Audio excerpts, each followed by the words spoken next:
All right, what's going on, everybody? Welcome back to the channel. We're going to do a really cool series that I think is probably the most important piece for everybody in golf, coaches, players, etc., that we all need to make sure that we're making decisions around. And this is going to be low point, okay? So the first thing when we go into this series is understanding how low point actually works. And then we're going to go into a piece that's going to help us to drive one of these dimensions forward. So when we look at low point, the first thing to understand right here is low point. I've got a white line painted here on the ground. Is low point works in more than one dimension. So I was taught it in one dimension growing up. Is did I make a divot in front of the line or did I make a divot behind the line? Well, the other thing about low point, if I bring a golf ball in here, is it also works out and it works in. And then from there, it works up and it works down. Okay, so we've got three different dimensions that we have to be able to control as players to hit the center of the club face. And I think this is the thing that we need to make sure that we are checking off the boxes and making sure that we're working on and we are controlling the proper dimension to become a better ball striker. Okay, so the dimension we're going to talk about today is the one that I would say that separates good players from poor players. So if we took a line and we painted this on the driving range right here and we asked a 30 handicap, a 15 handicap, a 10 handicap, scratch golfer and better to hit the line, there would be probably a pretty drastic difference in what we would see out of these players. If we look at tour players, I would say every tour player that we would see would all be making divots. They would be landing somewhere in the neighborhood of 2 to 4 inches in front of where this white line is, which means that they are striking the golf ball before they strike the ground. I would say the worst players that we see is we see players that are striking the ground behind the golf ball, not hitting the ground, missing it, and they struggle with hitting heavy shots, hitting the golf ball thin, and who knows what the curvature start to do. So this is where we start to see habits form. So a lot of times, and this is why we explain this in 3 dimensions here, is if the player is striking too far behind the golf ball and they're trying to swing more into out, that is just going to continue to move this low point further behind. So what we start to see out of this player is they start using an over-the-top swing direction to be able to land their divot in front. But now we've got the golf club moving this way. Okay, so what I want to go over here is our first way and one of our first pieces that we can use to actually get the divot to move forward in the proper manner. Because a lot of times right in here, what we would see is we would see pressure back and we would see a rotation of the chest right here or the shoulders to move this low point forward, which now gets it to actually start to work more inward as opposed to forward and more towards the target right here. Now, when we go into what this dimension is right here, so we're going to be talking about getting the low point forward versus backwards, okay? Now, I'm sure a lot of us right here have heard, I need to get my left shoulder down, okay? And to be perfectly honest, we do need to get the left shoulder down. Where I would want to see us put more of our attention into is getting the right shoulder to work up, back, and towards the target. Up, back, and around towards the target, because this right here also helps me start to move my pressure forward. And when I finish my turn and this shoulder gets up, back, and towards the target, I'm now in a much better position here to be able to land this golf club in front of this line right here. A lot of times what I see out of players, and this is why we hit it heavy, is when they're trying to go into a shoulder down feel, is they increase their hip flex to get their shoulder down. And what this does now is that drives the low point back and then we start to see them spin and stand up to get it in front, which now produces a more of a slice pattern.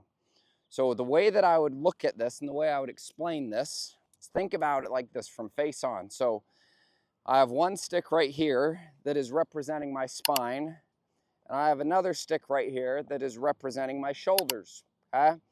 If I go into hip flex and then go shoulder down, that's going to be one of my reasons why I'm going to be striking the ground potentially too far behind it, because I've moved everything too far down.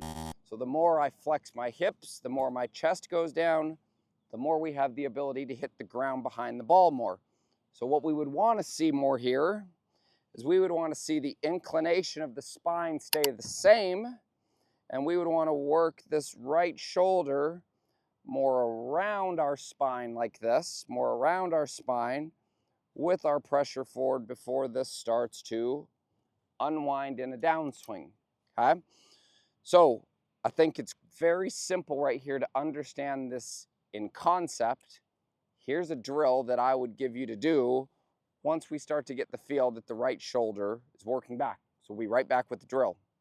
Okay, so one of my favorite drills that I use all the time to help players learn how to get the low point forward is I have a yoga wedge right here, okay? So a yoga wedge is a great visual to actually see how we want this golf club moving downward so that we can compress the golf ball coming into impact.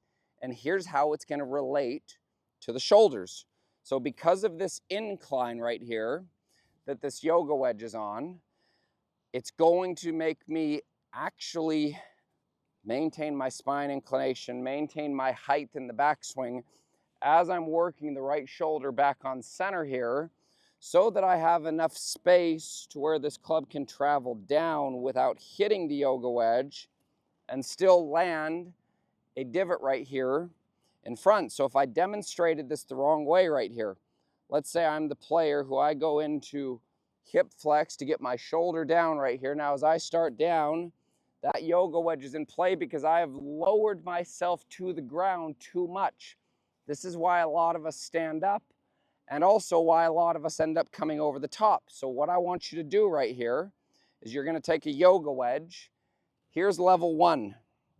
You're going to be 1 foot width from where the ball is, or where this white line is, to where this yoga wedge, to where we place the yoga wedge in line with the target. Now we have our ball position, roughly left eye. Now from here, instead of me thinking go shoulder way down, I'm going to be feeling more right shoulder up, back, and towards the target. So it's trying to move closer to where the center of my feet is, as opposed to me just taking the left shoulder down. Because what that's going to give me now is I have a lot more space as I move forward for this golf club to travel downward, and I can land a divot more in front of the line like this. So I'm going to come in here. So we're going to go right shoulder up and back once, twice, and then we'll give it a go.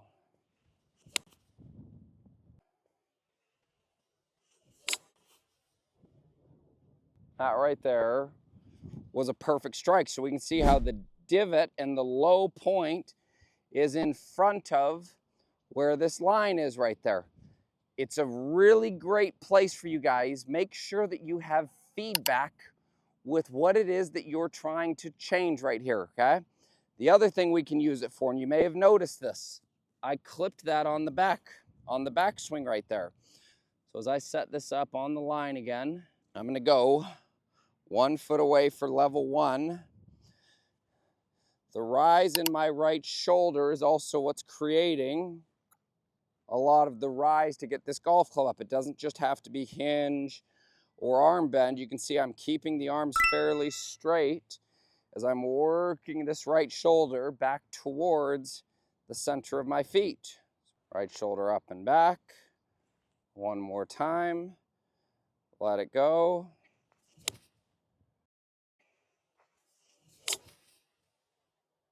And that right there was a beautiful strike. And again, I can see that my divot is now in front of the line and I've missed the yoga wedge.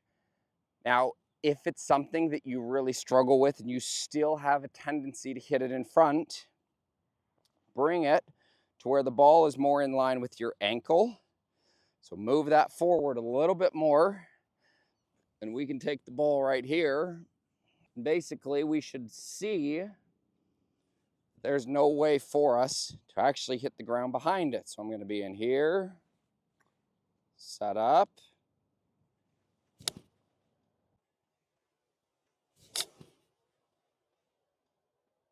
And that again was really good. So we can see how that divot is moving even further forward. So depending on how much we need, using that right shoulder, how it's going to be retracting back towards the center of our feet, this is probably my favorite tool that I would recommend using to be able to control the forward driver of low point, and then being able to relate it to how the shoulders work around the inclination of my spine right there. So give that a go. Series 1, this is video 1, controlling low point. Let me know if that makes sense. If you guys have any questions whatsoever, leave those in the comments down below. Appreciate your support. Thanks for watching. We'll see you next time. I hope you enjoyed this video here. If you haven't, please click that subscribe button. You can also click the bell right there, and that's going to notify you every time that I release a new YouTube video. Also, if you haven't, check out that last video that I did. It's right here, pinned to the screen. Thank you so much for your support. I really do appreciate you watching. If you have any questions, any comments, please leave those below, and I will make sure I get back to each and every one of you. So, thank you again. Appreciate your support. We'll see you next time.